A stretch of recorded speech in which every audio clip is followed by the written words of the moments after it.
บอกละตัวว่าเขาสิตัวสิต้มอย่าไปลงคารมของคนรวยรูปหล่อต้องกลับบ้านมานั่งน้ำตาไหลคลอได้ลูกบ่มีพอคือเขาหลอกเขาลวงอ้ายเตือนแก้วตาหาว่าอิจฉาตาร้อนน้องจึงได้จากจรหนีไปอยู่เมืองหลวง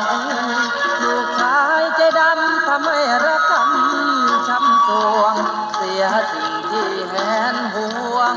คนทั้งปวงเขานินทาเจ็บแล้วต้องจำอย่าให้เจ็บซ้ำซ้อนอ้ายยังหายังปองจะช่วยซับน้ำตามาเริ่มต้นใหม่ไม่สายเกินเวลาออกอกหนุ่มบ้านนายังรอท่าคอยน้อง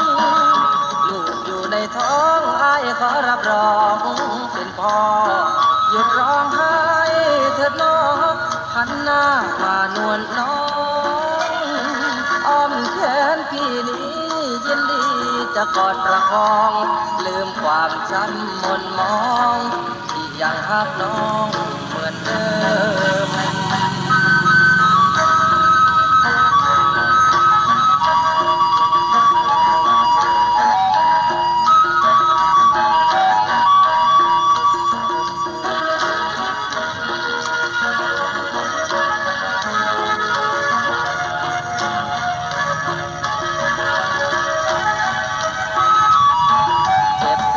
ต้องจำอย่าให้เจ็บซ้ำซ้อนอ้ายยังหายังปองจะมาเริ่มต้นใหม่ไม่สายเกินเวลาอ้อมอกหนุ่มบ้านนายังรอท่าคอยน้องลูกอยู่ในท้องอ้ายขอรับรองเป็นพ่อหยุดร้องไห้เถิดน้องหันหน้ามานวลน้องอ้อมแขนพี่นี้ยินดีจะกอดประคอง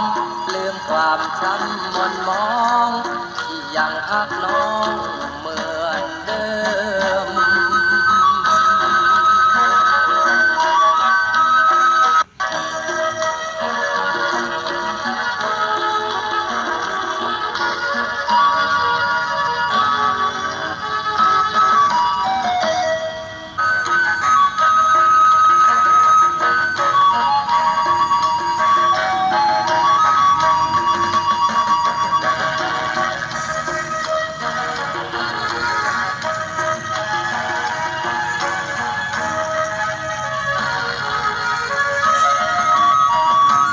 บอกละตัวว่าเขาสิตั